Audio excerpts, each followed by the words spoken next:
Hi, Dale coming to you from very temporary BronkBuilt headquarters again, and for less than $100, I made this solid walnut mirror. But after I built it, someone offered me 250 big ones for it. Yep, 250 bucks for less than $100 in material, and this is an extremely beginner-friendly mirror frame. Well, let me show you how I did it. Come on. Let's go. I'm using the same walnut that I used for my last video project where I built our powder room vanity. That one I'd say was beginner plus project. Maybe you had to have a project or two under your belt before that one. But this one truly is beginner friendly, especially if you have a router. I milled down 2 of the 5/4 boards to 19.5 inches and 2 at 33.5 inches, all of them 3 inches wide. Using dowel joinery again, as I really like them. They're easy and they're strong. I have a fancy Jessam dowel jig, but for this project, any of the very inexpensive ones would work just fine. I've shown in several other videos how to use this, so I'm not going to go into details on this video. In my videos, I do it all. I'm the casting agent, the producer, the director, the talent, and I do my own stunts. I'm also the cameraman. In this shot, you may be thinking that I'm going for some cinematic beauty with a cool pan, or maybe I just really like this ladder. Nope, the screw that holds my camera in position on my tripod is stripped. Sadly, this happens more and more. While you were looking at my cool ladder, I tapped into dowels and glued everything together. Here you can see I just needed a couple of clamps. To cut out the rabbet on the back of the mirror frame so that the mirror will fit in it, I'm going to be using this white side router bit. I've used these before in other videos where it comes with this bit. It's 1/4 inch, and it has a set of these different bushings so that you can dial in the exact rabbet you want. The nice thing about this is it comes with this really handy little guide that tells you, hey, if you want 3/16, use B29. If you want 3/8, use B7. Really helps a lot. And then of course here is the sizes of each one. So for me, I'm going with 5/16 because I want just a little bit more than 1/4 of an inch all the way around, just to give the mirror a little bit of room to sit in. I think I got ahead of myself a little bit. I'm doing kind of a double rabbet. The first is for the mirror to sit 1/4 of an inch from the front of the frame. The second will allow for 1/2 inch support pieces. Here's a quick shot where you can see the 2 different layers. Okay, so now I've set the mirror face down on a moving cloth so it protects it from getting scratches. I'm going to be using this 1/2 inch plywood for some strips across the back to hold it in, as well as give it a little bit more support. So to figure out how deep of a rabbet I need to make, I'm not going to really measure. Instead, what I'm going to do is just lay the piece of plywood on top of the mirror like this. And I've got these fast cap measuring blocks, and I'm going to just stack the ones up that I need until I get a nice flush. It's actually just a little bit higher than flush, so this is probably about, I would say, maybe a 1/16 or maybe even a 32nd higher here than it is here, which is perfect for what I want. So now when I set the router depth, I know I just need to set it to this depth. While I'm only showing you a couple of passes with my router, please know that I made several passes at each of the different levels. The router really is a fantastic tool and you can do so much with it, but it needs to be respected just like all your other tools. With each pass, I just go a little deeper. This makes using the router much easier, and by only removing a small amount of material with each pass, the cuts are much smoother and much less burning will happen. This 100% can be done with just a handheld router, but I like using the router table whenever I can. I've spoke to many other maker friends where they prefer using the router in their hands instead of the table.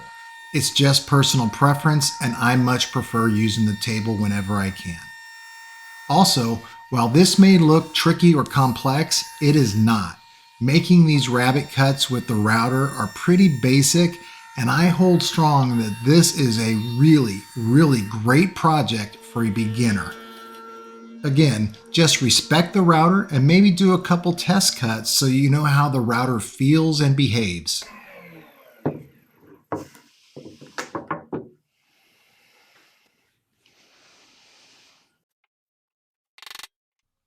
One thing about routers is the bits are round. That means the corners will be round as well. The mirror, on the other hand, does not have rounded corners, it has square corners. Since it would be a lot harder to round off the corners of my glass mirrors, I had to square off the corners of my rabbets. I'm not a hand tool guy at all. My chisels are the bargain basement ones, and I really don't sharpen them. Mine may cut butter if I warm the butter up first, so this portion of the video is the comedy portion, watching me pretend I know what I'm doing with the chisel. By the way, the mirror was the most expensive part of the project. We had very specific dimensions we needed for the mirror, and I searched all over and could not find a mirror the size we needed, so I had the mirror custom made by a glass shop near me. If you don't have specific dimensions, go to Walmart, Target, or even thrift stores like Goodwill and find a mirror and just remove it from the frame it came in. Probably would be at least 5, maybe even 10 times less cost. At this point, the frame is done. The only thing left is to create a way to hold the mirror in place and a way to mount it to the wall. For that, I grabbed some 1/2-inch scrap plywood. I cut 3 strips at 3 inches wide that fit in the back of the frame. This will securely hold the mirror in place and give me a good way to anchor it to the wall. Oh yeah. To mount it to the wall, I'm using a French cleat. They're easy, they're strong, they're secure. I take the top support piece as well as another shorter scrap 1/2-inch piece of plywood, and I cut a 45-degree bevel. By making one piece shorter, it gives me plenty of room to slide the mirror left and right on the wall to get it exactly where I want it. Off camera, I put 4 coats of satin finish on the frame, and now it's time to put it all together. At this point, the last thing you want is to split any wood, so I drill pilot holes anywhere there's going to be a screw. For the top support piece, I'm going to sink plenty of screws, as that is the French cleat and it's what's holding the entire mirror up on the wall. All said and done, it's about 20 pounds.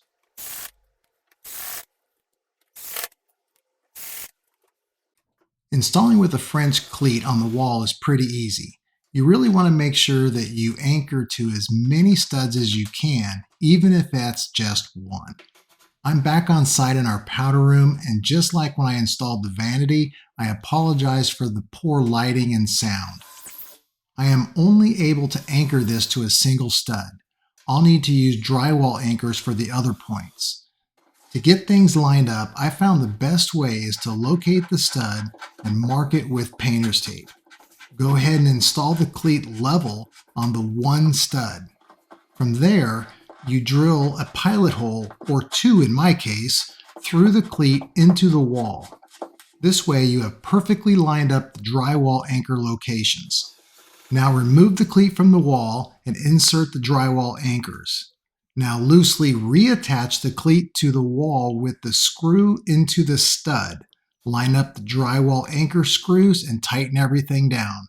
No fuss, no muss. Everything lines up and is level. Once I have the cleat securely anchored to the wall and level, I go ahead and give it the old BronkBuilt overkill and add 1 more screw into the stud. At only about 20 pounds, I'm sure a single screw in the stud and only 1 drywall anchor would have been fine, but here we are. I've said it before and I'll say it again, this is a great beginner project. I think this is easily a day project, even though you can see from my changes of clothes, it took multiple days for me. I actually built 4 of these at the same time and in 20 to 30-minute increments across multiple days as my time opened up and allowed me to get into the shop. So I know I'm back in our powder room with this terrible lighting and terrible echo. I apologize, but there's not a lot I can do about it. But you can see I have installed it. It was a super easy install. French cleats are about the easiest way to install items, and especially when you're dealing with somewhat heavy. This is probably about, I don't know, 20, 25 pounds. The French cleats are so strong. They give you the ability to adjust left and right to make sure you center. This literally cost me about $95 in materials. I had the mirror made. You could probably go on Amazon and get it for a few bucks cheaper. I bought the wood from my local lumber yard. Anybody can do this. I promise you, anybody can do this. And as far as the $250, I normally don't sell my products that I make. I generally make them for friends or for what we need, and us just moving into our new house. I've got a ton of projects, so I turned it down. If they still want it a few months from now, after I've got a lot of our projects done for our new house, maybe I'll come back and do it. But please give this a try. If you have any comments, leave them down below. I answered pretty much all of them. Until next time, see ya.